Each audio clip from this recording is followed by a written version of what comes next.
Ended up making $1 million+ over the next few years and traveling the world playing poker, just thinking this will make me happy. The next thing, the next thing, the next thing. I actually put fitness, and that's ahead of my family, and some guys don't like that.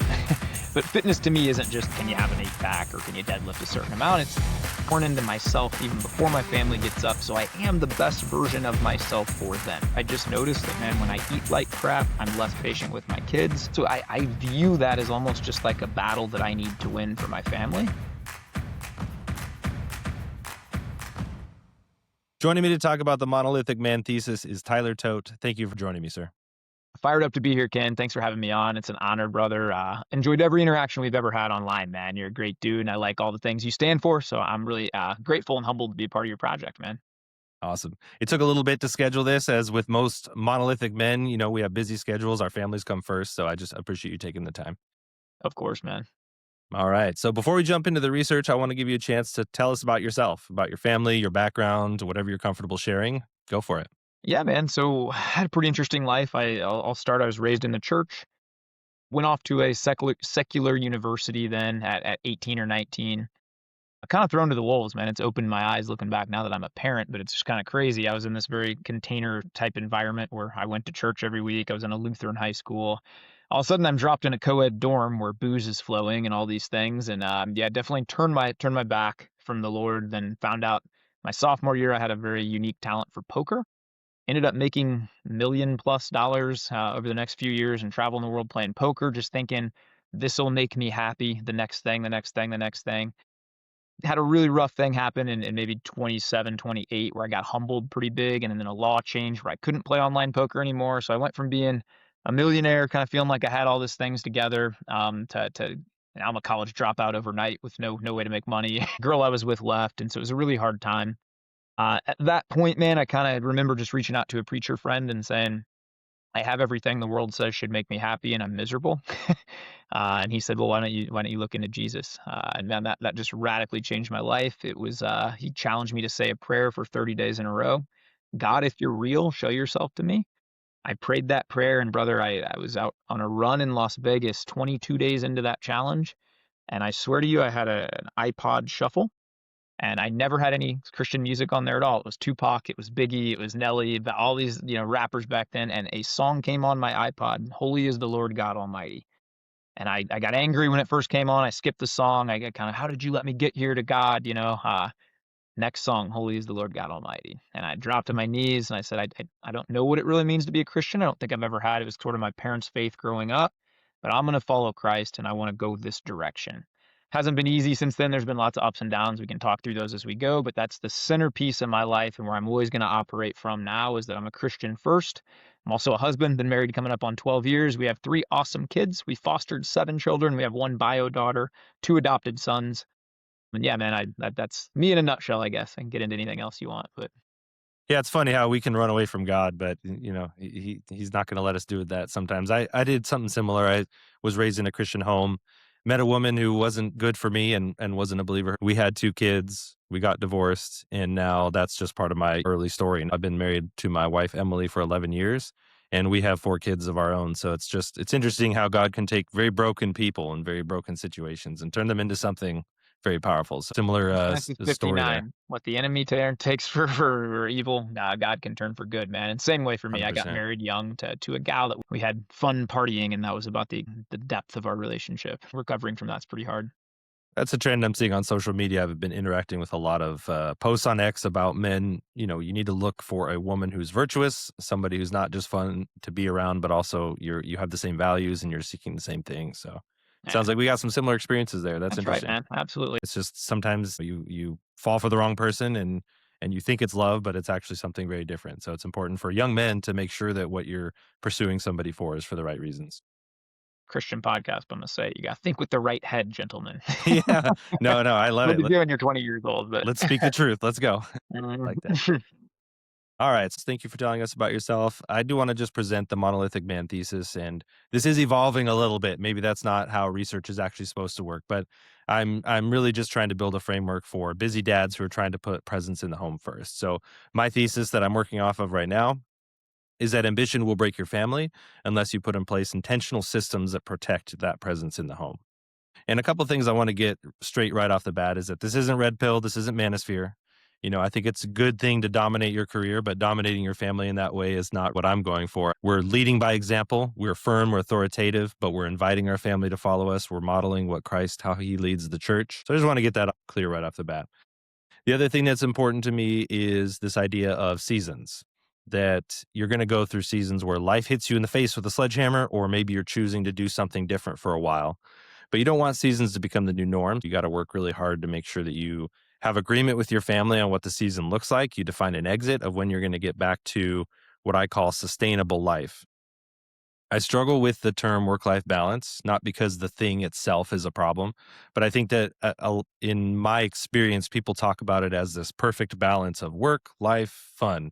And I just don't think life works that way. Sometimes you're going to be working a lot more than you're at home, and sometimes you're going to be home, hopefully in the future, a lot more than you work. So I like the term sustainability, where we're able to sustain our work, we're able to make sure that it never fractures our homes. So that's the Monolithic Man thesis. My first question for you is, how does this fit into your life? And I think it's so important that guys recognize this early. I think that, man, and a lot, I've coached thousands of guys over the last 6, 7 years, and this just started a self-improvement journey for me at the time I was 34.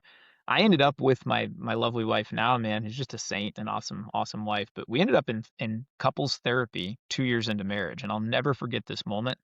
I took a corporate job and I got promoted 4 times in 2 years. I went from making not a lot of money to a lot of money. And so we're sitting in marriage therapy, and she says something to me, well, you're never around. You work 6 days a week. And I looked at her and I said, I've been promoted 4 times. What more do you want from me? I'm winning. Like, we're winning. You drive a nice car. And it's so foreign to a lot of men to think of there's different scoreboards, right? At that point, my faith was crumbled. I my fitness and health, I'd gained 20 pounds in 2 years at that same office job. I never went to the gym. My marriage was deteriorating. I viewed my own daughter almost as a nuisance sometimes and a distraction. And so, yeah, I was winning in one category, finances, losing in everything else. And so I always urge men, and my take on this, and I do this every single month and have for 6.5 years now. I don't miss a month. I've identified the 5 pieces of my life that I want to be class and successful at, and I do them in order. And for me, that's faith. That's always going to be the cornerstone of my life. So how am I going to be very successful at faith? Underneath that, I actually put fitness, and that's ahead of my family, and some guys don't like that. But fitness to me isn't just, can you have an 8 back or can you deadlift a certain amount? It's, I'm a high energy, best version of myself. I'm pouring into myself even before my family gets up. So I am the best version of myself for them. I don't want to be the dad that's laying on the couch, can't do anything. I want to have energy and be healthy and vibrant and lead them to that too. Then under that's family, pretty self-explanatory. I want to be a great husband, great dad. Then I go to finances and business, and then I go friendships and relationships. I want to be a great son. I want to be a great brother. I want to be, a great friend people can call on. And so I actually audit those areas of my life every month. And Ken, you hit on something I think is so important. Every month when I sit down to do these audits, I notice there are times where I need to put a little more priority into some of the categories than others. It's never 20% down the line, ever. Maybe this is jumping ahead, but man, there was a season of life where I was in corporate and told my wife, dream with me for a minute. What if we worked like nobody else would work? We lowered our lifestyle. We live like nobody else will live for 5, 6, 10 years. And then by the time we're 40, me and you start every day with a devotion and a long walk together. What would that look like?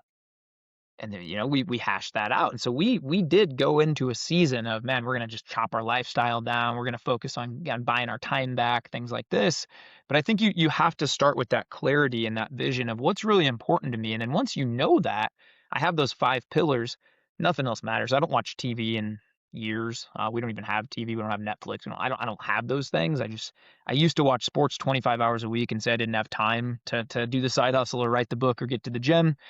Those guys are already multimillionaires. I was not. That's kind of what I determined. I'm not going to give them my time and my energy, right? And so I'm even, there's good things too, like golf. I love to golf. I haven't played golf since my daughter was 1. I sold my clubs. Maybe 2 rounds. I've rented them with buddies. But there'll be a season of life later where I get to do that stuff again.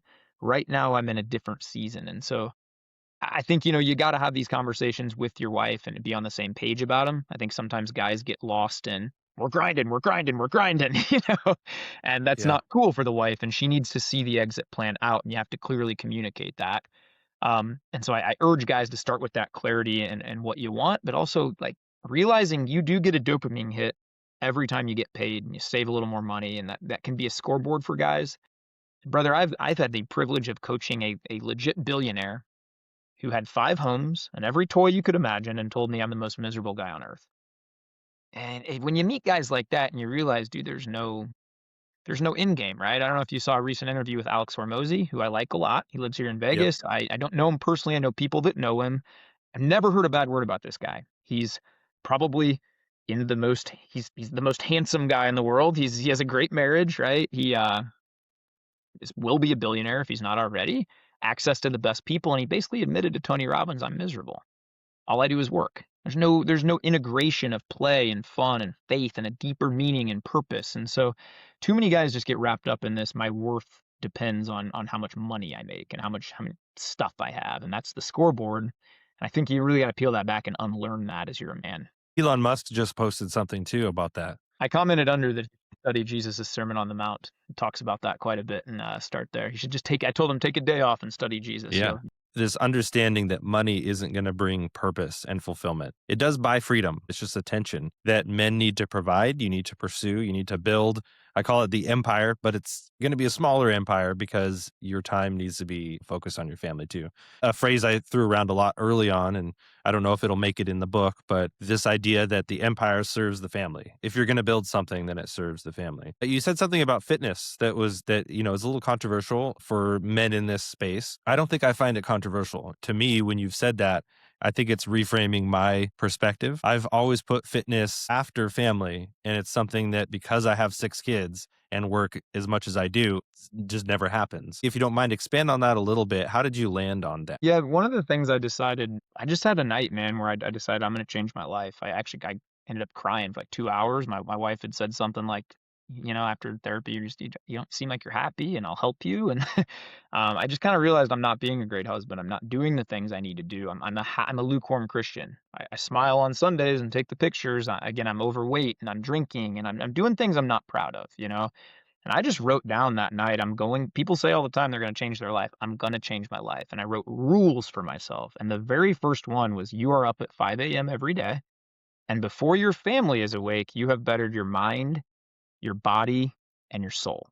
And so for me, that's overall health. And so for me, that means reading the Bible every morning by myself, taking notes and spending some time with the Lord, praying and thanking God for whatever that is, maybe journaling 5, 10 minutes. And then sometimes it's just a walk, but it's so that or the gym, but it's so that when my kids and my wife are awake, I don't feel the anxiety and the stress. I'm operating now from a place of peace. That's really all that it means to me. And then also making good food choices. I just noticed that, man, when I eat like crap, I'm less patient with my kids. So I view that as almost just like a battle that I need to win for my family. It's not easy and I don't always win, but that's always something that's top of mind, and that I need to view health as more than just my thing. This is actually for my family. And I'm writing a book on it right now. And two, it's also, dude, if you're obese or you're not healthy, your kids are 3 times more likely to not be healthy. If you just work out and you make healthy eating normal in your family, your kids are so much more likely to view that. And I think you ask every parent in the world, do you want your kids to be healthy someday or unhealthy? I mean, yes, I want them to live longer, have more confidence, have, all the positive benefits that health brings. And anytime you're sick, just ask yourself what's important. It's one of my favorite sayings. Confucius, a healthy man desires 1,000 things, a sick man desires only one. And so, without health, we don't have much. And so I think you can still be a great dad and not go to the gym. Of course, I'm not saying that. I know plenty of them. But I think to be a world class and to really maximize all that you can maximize out of fatherhood, I view giving my children that gift of health, and they see what you do and they perceive that as normal. And so for me, I have 2 5-year-old sons that are already begging me, when can I be old enough to do the garage workouts, Dad? When can I be old? My daughter at 9 years old, she saw me walk 100,000 steps in a day, which is 53 miles, just set a challenge for myself. And so she's like, I want to do that. And so we trained for it together. And so I see her being really healthy. She hit 70,000, which is 36 miles in a day at 9 years old. I was so proud of her. But to see she's growing up in an environment where it's just normal to kind of Mhm. push yourself and think about health and be healthy and be active and, be outside all the time and things like that. So that's sort of my take on it. Again, I'm never going to say this is like a, you're not getting into heaven if you don't do, you can't be a great dad. Like some people have these really crazy takes. It's nothing like that. I just think if you really, you can go up a notch as a dad to be a healthy version. And again, man, I don't deadlift 360 pound. I don't have many goals like that. My goal is to like race my grandkids, like Yeah. probably my biggest fitness goal, right? And so I frame it in that way, holistically. Am I healthy? Am I the best version of myself? Because really, man, when I'm operating from that spot, I am just more patient. I am just a better dad. That's really cool. Yeah, you're talking about mechanisms, tools you use to become a better dad, and that's the next question. So far, this has been my favorite part of the research. Dads giving practical advice on how to actually be a better dad. So you touched on a few right there, but let's go ahead and jump into that question. What mechanisms, these could be systems, tools, rituals, traditions that you use to be a better dad? So let me start with one that I failed at miserably the first few years of my side hustle too, because I'm working a corporate job, I'm managing a bank. And I told my wife, let's live like nobody else. And so I basically worked from like 5 a.m. to 6 a.m. every day. Then I hit the gym. I'd come back to the family stuff. I'd work on my lunch break. Then I'd come home and do the family stuff, put the kids to bed. I'd work from 8 to 10:30 every night. On weekends, I was working 4 or 5 hours a day, so I was all in. Just I'm going to get this goal. I never adhered to the Sabbath. I never took a day off. Man, I just so close to burnout. And you talk about being impatient with your children sometimes. I just always go back to God's ways are better than ours. And this was a couple years ago. I made a really big shift in this. It was actually my buddy Zuby. You're familiar with Zuby online, but he just told me, like, man, he has millions of followers and so many responsibilities. And I asked him one day, I said, how do you balance all this? And he said, Ty, I see you on Twitter sometimes on Sunday. Honor the Sabbath. Like God knows what he's doing. You think God couldn't just work through it? No, he did that for your benefit, for my benefit. He's giving us a blueprint. And so I have a thing now where Sunday at like 9 o'clock, usually, or 10 o'clock or so, I'll just turn my phone off. Um, I won't turn it back on until the kids are down that night. And me and my wife usually plan something really fun. We do church Saturday nights most of the time here. And so Sundays, like I'll go to the gym, she'll go to the gym. Then by 9 or 10, we do like a family adventure. No phone, just be really present with the kids, doing things like that. And it's made my work better, to be honest. Having one day a week, like where you just turn your mind off, you close the tabs.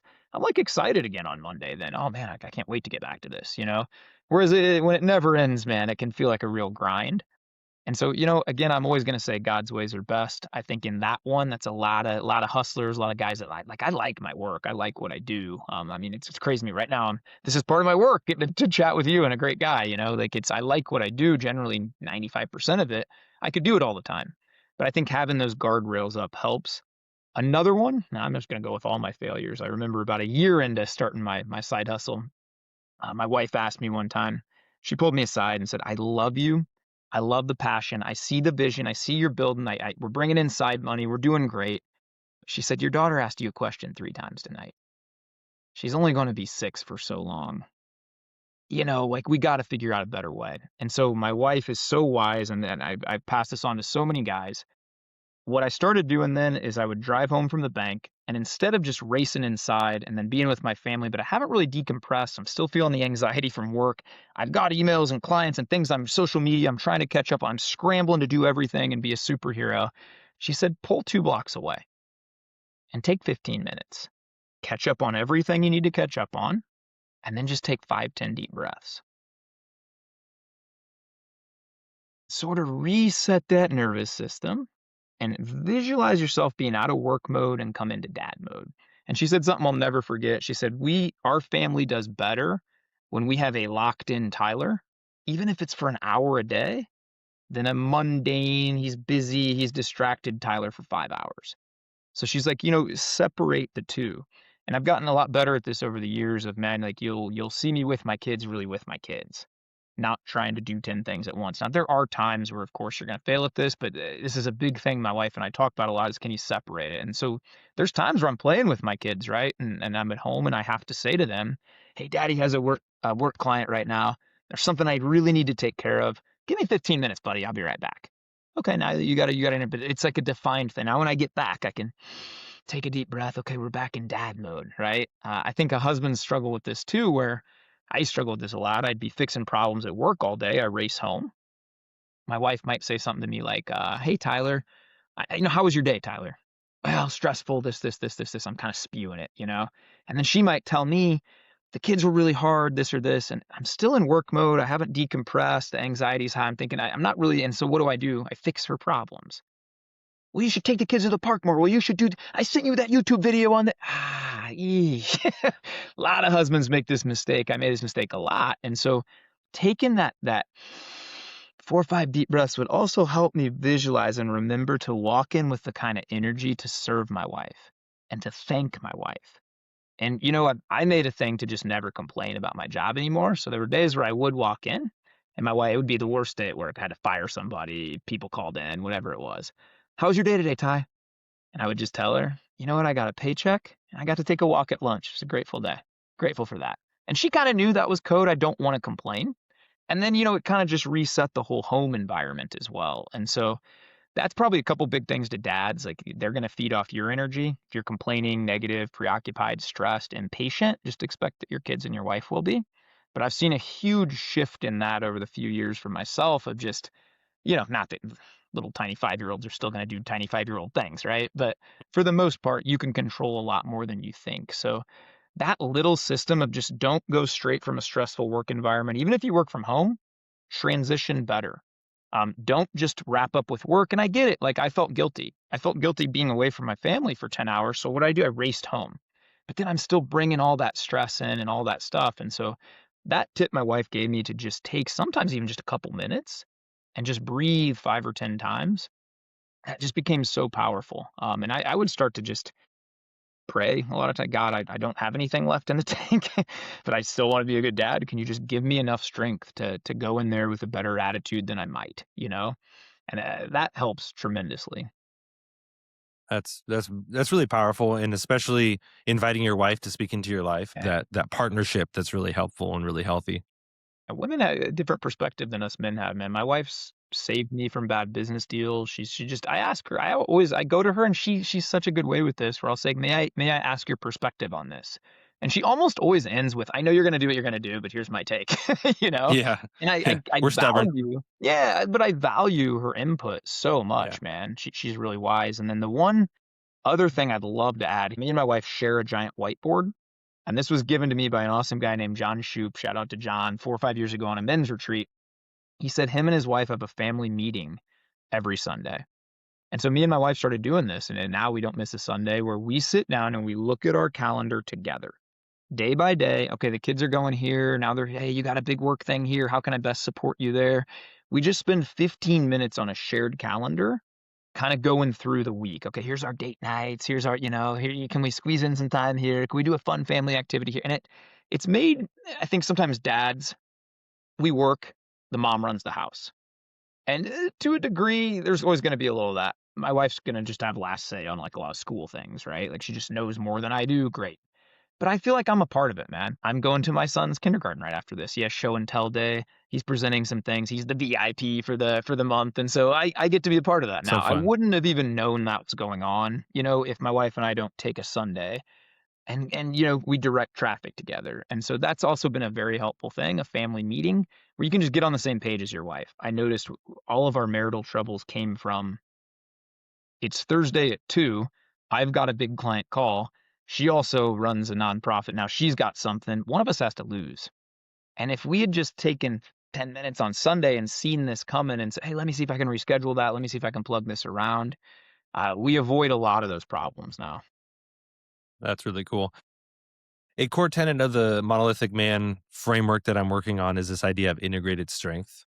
And it applies to a lot of things. You talked about, fitness is really powerful, faith is really powerful, family is really powerful, and career is really important. If we can't integrate our strengths across all of those things, you're really good at communication at work. Why aren't you good at that at home as well? And then integrating together as a married couple. You both have strengths, and it's just integrating your strengths together to be able to conquer your weeks together. It hits different than trying to do it alone as a man. Amen, man. Yeah, I think that's why God created marriage. I think it's the most beautiful thing in the whole world when it's done well. I always say it's a cheat code for like, I'm wealthier, I'm healthier, I'm happier, I'm more at peace. My wife says one of her favorite things about me is like I'm pretty good at calm, and if she's really stressed, let's put hand, let's take a deep breath. Let's, like it's, I think we make each other a little bit better. I think that's what a good marriage does. Like I said, this is the my favorite part of the research so far is just guys giving the practical things that they do. I've tried a few of those. Some of them I haven't done well. Some of them we're trying to get back into after our layoff season. We're in a bit of a rebuild mode, so it's a crazy season. My wife and I talked about the next 3 years. We're both about 37. Nice. 3 years, we're gonna off ramp a lot of the extra things I'm doing. And so 3 years from now, just like you said, we're gonna go on long walks. We're gonna have our morning studies. That's another drive for building this brand and helping other guys along the journey because I got a 3-year journey I gotta make. Awesome, man, and you get to make it. It's a beautiful journey, man, and Yes, the cool yes. part is too, my wife and I sat down together, we actually wrote out what our perfect day looked like together. Like, if we had all the money in the world and we could just do, like, who would we help? What would we do during the day? What kinds of things would we work on? What would our schedule look like? We zoomed that out. What would a perfect week look like? How many date nights do we get to go on? Zoom that out. A perfect month, how many family activities? Perfect year, what are our vacation, so we got all this stuff on paper, like, 6 years ago, and just really practically said, well, all the things we really like doing, taking long walks together and hikes, and a lot of this stuff doesn't even cost money, Like, we realized when we started writing down the life we actually wanted, it didn't matter to us if we had a $50,000 chandelier or a used $212 one. That didn't matter for our day-to-day happiness. It was more of what this time we're spending together and the impact we feel like we're making on the world and things like that. And so the very cool thing is what we wrote out about 6 years ago, man, or 7 years ago when we did our first one, pretty darn close to what I do every day now. Pretty, like, almost spot on, for what the perfect day, the perfect week, perfect month, perfect year. Not that things don't come up, right? But 80%, 90%, we have. And again, there was a season we paid the price for that. People would walk in our house now and be like, "Are you guys poor?" Like, we have a used couch. We got it from Goodwill. We built our table for $15, our dining room table. We don't have stuff. I always joke, if somebody robs our house, we'd be very disappointed. There's no fancy jewelry, there's no fancy watches, I drive a 12-year-old car. We don't have that stuff, but we do have assets that pay us now and allow us to do a lot of the things we did. And that was an intentional choice. We just asked ourselves, would we be happier with fancy cars and fancy chandeliers, or controlling our time and the way we choose to live? And it kind of became a no-brainer. I don't think people think like that enough, but for us, it was just a no-brainer. Yeah, that freedom is super important.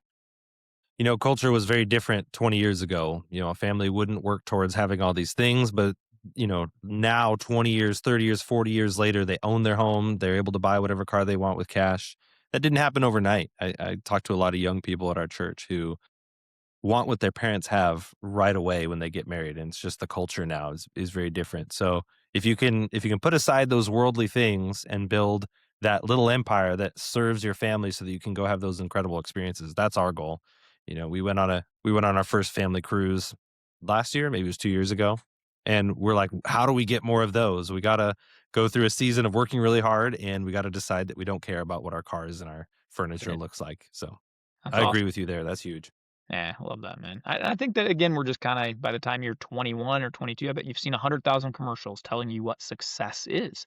It's the mansion, it's the vacation house, it's the Lexus, it's the watch, they're just programming you constantly on what success is. And for me, I just started journaling every day and writing, well, what makes me really happy, and it has nothing to do with, like, the car I drive, or any fancy stuff. It just has nothing to do with any of that stuff. And maybe some people are different, but I think if most people, like, peel that back, what they really want is control of their time. Nobody's on their deathbed like, oh man, if I just had one more Breitling watch. It's like, no, man, if I could have spent more time with my children, or one more vacation with the wife, or time more with my parents, or whatever that might be, right? It's usually time with loved ones. A really humbling example of that is my father-in-law. My wife and I, we have 4 kids, and before our first of 4 was born, her father passed away from cancer. Yeah, I know he would have wanted to spend time with our kids and more time with his kids. So I agree with you 100%. It's not Yeah. the things, man. It's the time. And biggest resource. Again, would you trade lives with Warren Buffett? He's worth $50 billion, right? But he's 96, 97. Like, no, of course not, because he has what we want. We have time. Um, you know, not promised, but more likelihood, right? So I think that is the most valuable resource for sure. Very cool. Last question is, we've already touched on it a bunch, but the idea of seasons. Busy seasons happen to you. Sometimes you choose a busy season. So just walk me through. You already talked about it a little bit, but walk me through how you ensure seasons don't become the new norm and don't affect your life in that negative way that a lot of people allow seasons to do. Yeah, again, this is so biblical, man. And every question you've asked, I just think I go back to scripture. God has all the answers, you know. I'll tell you a story about one of my favorite clients I've ever coached. I love this guy so much. He's a very successful CPA, owned his own firm. So he hires me about a year and a half, 2 years ago to coach him. And so I dig in and we learn that he makes like $450,000 a year. They live in a mansion. He's got like $3 million in a brokerage account. But he's got two young kids that he doesn't even know how to interact with them. He works 16 to 18 hours a day, about 6 months a year, always stressed. He's overweight. I'm like, when's the last time you and your wife went on a date? He can't remember. Years, they're just in passing.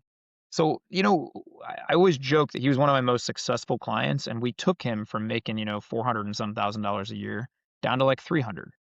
And so what we did is we identified 100 clients that give him the most headache, that don't provide a ton of value for him. And he told them, I'm sorry, I can't. And then he hired a little help too to take some things off his plate. And he said, like, what was the point? I asked him, of continuing to stack another million. Like, you keep doing this another 20 years, right, until you retire. So you retire with 11 million and then you die.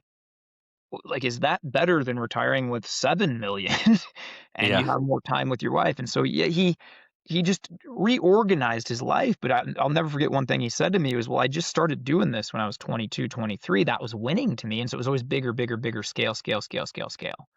I think a lot of us think like that, man. And this guy today, man, he's one of my good friends, and dude, he's in great shape. He's actually running ultra marathons and things like that. He went the other. He needed something to replace the addiction, of work. Yeah. Yeah. Him and his wife are like dating again and having fun, and he goes to all his kids' things, and he designs his life around work instead of his work takes over his whole life, And this isn't easy. When I first started on Twitter, man, I grew a following somewhat quickly. And I remember when I had about 150,000 followers, I had a lot of people in my DMs, and I knew people saying, bro, you should be making 50, 60, $80,000 a month with your following. Like, you need to have coaches under you and doing all these things. You should scale your business. And I'm like, well, I only make like 10, 12. Like, what am I doing? But again, I'm living the exact life I wanted at this time, making 10,000 a month to help people and coach people and do, like, okay. And I got this programmed in my head. I'm not winning the game. And I'll never forget this, man. I hired a coach named Dan Go. If you know him from Twitter, he's an Yeah. awesome guy. And I said, Dan, I want you to teach me how to scale. And so Dan, I thank God for Dan all the time. He asked me one question. He said, hey, Ty, why did you want to get out of banking and corporate? And I said, I hated the meetings. I hated running media. I hated having to be here for 6, 8 hours a day. I hated missing my kids' stuff, and I gave him all these reasons. And he said, what would an extra $25,000, $30,000 a month mean to you? I said, honestly, Dan, at this point, I don't know, man. Nothing. Like, maybe we'll give more away. We'll put more in a brokerage account. I'm not really sure, man. And he said, well, why would you want to trade? You're working 3, 4 hours a day on things you love. You're always excited about it. You've built a life that you're proud of. You date your wife 3 times a week. You're doing you realize if you go from 10K a month to 60K a month, that doesn't exist. Now you've got 15 guys under you. That's 15 headaches. There's people under them. You're managing this. You're doing this. So again, it's the wisdom for guys to constantly be able to draw back and say, okay, when do I need to push and when do I need to pull off? That's something that is so hard because it is ingrained in men, especially. And I think this is almost even like I don't know, just how we're programmed, man. We're in the first time really in the last couple generations, like a couple hundred years ago, man, for me and you to be successful would have meant we got enough food for the winter, and like Yeah. our. Could survive. Yes. Uh, Now we can store wealth. And even a few hundred years ago, you couldn't do this, right? This concept was sort of foreign to most common people, and so it's weird that we want to keep storing and storing and storing and storing and storing and just in case. But there's so much wisdom in realizing, like, at what cost. And that's where me and my wife got to. Of I actually won't have over a certain net worth. I would give it all away after a certain point. It would change my life anyway. If I like really proud of a book I'm going to put out quarter 4, and if it sells 300,000 copies and I make, a ton of money, you'll see me set up a charity, a foundation. And, like it just, I won't drive a Lambo, or I have no desire for any of that stuff. So I don't know, man. I think being wise and knowing the season you're in and then being so content with that. And even when you said to me, a little bit ago, the coach came out to me where you're like, oh, I have to like grind through these 3 seasons. I'm like, no, pause there. Like you get to be in it. Like there's part of me that like, bro, I miss the like, I don't know, you get 250,000 followers just on Twitter, you have several 100,000 followers on social media. I miss the days where I had like 2,000. And it was just like me and my homies. It was a small community, dude. I'd celebrate. Oh my gosh, like this guy with 30,000 followers retweeted me. We're celebrating it. Like, bro, I had a thread do 26 million views not that long ago, and I got zero dopamine from it. Just like, oh, Mm. it's like another day. It doesn't, just kind of what you've been doing for 6 or 7 years now. And so I actually envy some guys that are in the season of you're laying all the bricks. You're setting the foundation. You're getting to be in the fight every single day. Like that's a gift too. And so if you can find joy, whatever season you're in, I think that's an amazing thing, man. And not that I don't have a lot of joy in the season I'm in now, right? It's like again, me and my wife have moved from, we used to fight for one date night every other week. We do 3 date nights a week now, man. We have a sitter that we love and trust and grandparents and things like that. So I love the season that I'm in, but I think it's acknowledging the season you're in and knowing it can't last forever. So be wise enough to have a metric or have numbers, or when this amount of passive income comes in, whatever it is. Because I don't know if you've seen this study, but they asked rich people, how rich do you need to be to feel comfortable? It's always 2 or 3 times what they have. And they ask guys with 400 million, how much do you need to just be, when I get like 1 billion? They ask guys with 20 million, 50, 60 million. It's so, this game of always more and more is that doesn't lead to happiness, doesn't lead to fulfillment. So recognizing the season that you're in, being very communicative with your spouse, because again, we both sacrifice, and I want to emphasize that. My wife was waking up at 4 in the morning to teach English to Chinese kids, making 22 bucks an hour, side hustle, and doing that. Every time we ate an avocado, we planted it and we sold avocado plants.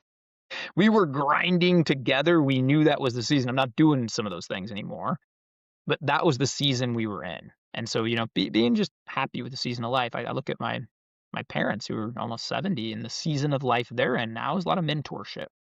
A lot of pouring back and giving to their community, giving to their church, volunteering, serving. They love the season of life they're in. My dad told me one time, he'd be miserable if he's like, well, I used to run marathons and trying to qualify for Boston and all these, now I'm running 12-minute miles, but I'm just so happy with the season I'm in my life that I can still run. I can still do the things I want. And so that gratitude spirit of whatever you're in that season, I think is a big thing. Every interview I've done so far has a little different take on each of these questions. And a theme that I've sensed with yours is just being grateful for the season you're in. So I really like that. That's going to make the list of things, because there's practical tools that you can use, like here's what you should do when you're in a busy season, and then there's mindset ideas. Here's how you should approach a season, and that's a really good way to look at it. So I appreciate that. That's Let me that's give you 60 seconds on perfect. this too, man, Yes, because let's go. this is what changed my life. An early mentor had me do this. This is a gratitude journal I started on 7/18 of 18. I don't know if you'd see it. I have some in a physical journal. I could scroll for, this is every day for what, 6, 7 years, 8 years now. Just what I'm grateful for every day. I take a couple minutes every morning and I write down the things I'm grateful for. I often share them with my wife, especially when it's about her. And then, I ask the Lord to shift my mind from what I lack to what I have. And when I was managing a bank, I didn't really love a lot of aspects of the job. It was a grind going in and dealing with the public and all those things. And when the mentor kind of shifted my perspective of this, to be grateful that you're getting a pay. It's not that you have to go to work. You get to go to work and they're paying you, and this is going to eventually provide your freedom. Be grateful for that. Maybe God's going to put somebody in your path today that you need to be there for them and you can be a light. Be grateful for that opportunity. I started pulling up to work, man, and if you knew me, my first couple years of work, I was monetarily successful, getting mowed, but I was always stressed, always angry, always agitated, complaining. My last couple years of work was a joy. And if the Lord had kept me there even longer, I would have remained joy. I literally would pull in the parking lot and say a prayer and thank God for the opportunity that He put in front of me, and asked Him to put people in front of me that I could help or minister to or whatever that would be. And dude, my last couple of years at work, bro, one of the grandmas, she was still working in her 60s. I helped her lose 18 pounds. It's like one of the things I'm most proud of. She came in and gave me a hug. I can play with my grandkids again. I can get on the ground and play with them again, first time, you know? Another guy lost 55 pounds, Chance, you know, just by meal prepping, walking on his lunch. I put a gym downstairs with a, and I just got a lot of people into those things. And so I do talk to a lot of guys who I think I want to mention this because I was one of them for a while who's like, I hate this job. I wasn't created for this. I don't like it. If you tell yourself that story long enough, it's a have to. You know, Sahil Bloom, one of my good buddies now, just wrote a great book. He always tells me everything you're doing today, you'll wish you could do back if you're 85, 90 years old. The worst part of it, wiping poopy butts. Oh, you'd give anything to go back and wipe one more poopy butt when you're 90. Yep. You know? And if you can approach that to the job too and think it's not even I work for the Lord. That's what I do. I used to say that to myself over, and I don't work for the bank. I work for the Lord. And that just, man, my last couple of years, it was joyful being there. And so I'd always challenge guys when you're building on the side, awesome, but be grateful that that job's paying you and allowing you your eventual freedom, right? And Right. enjoy the journey. It really comes down to what our ultimate purpose is, which is to glorify God in all that we do. You know, it comes down to that. It helps you find gratitude in the things. And thank you for calling me out there for the framing of that. It's funny because the way we talked about it, we're casting vision. Like we're excited to go through this season. We're excited for the next season, and I appreciate you holding me there. That was great. And I get it, man. Because if you'd talked to me 5 years, I'd be like, oh, I have to like go to the Yeah, we bank, have to go you through. know. Yes. But it's just those little things, man. And my kids find that annoying. Where I have to do the dishes. No, you get to do the dishes. Yeah. Yeah. Come on now. Right? I'm like Yeah. that dad, you know. Perfect. Yeah, I have 2 teenagers, 16 and 14, and they hate it when we say you get to do things, but it is an opportunity, and then the It other is. thing I say that they dislike is figure it out. It's my favorite saying to them is, "You're gonna learn more by figuring it out than me doing it for you," so Oh, true, that's man. great. Well, there's so many things we could go over. I loved this conversation, but I do wanna respect your time, and I have a W-2 to get back to, and I'm grateful for Awesome. that, so, Hey, you get to uh, do it. There we go, yes, Ken. I get to do it, I get to do I it, and get to build go to this my on the kids' side, and kindergarten it's a here lot of now. I fun. have one more client called, and I get to go to my kids' kindergarten here and That is so cool. be a step-in dad. So that'll be fun too. So we are blessed Very men. cool. We are indeed, and that's the most fun thing about this project is being able to talk to men who are, finding that same joy in the things. I just get so sad when I hear dads talking about how, they can't wait to get out of the home or go do this or that. It just doesn't resonate with me. I just want to be home with my kids and my wife as much as I can. So Hey, yeah, man, it's awesome. Well, you're an awesome guy, Ken. Keep doing what you're doing, man. Inspiring a lot of us. Appreciate it. awesome. Tyler, thank you. It was great talking to you. Thanks, brother. All right.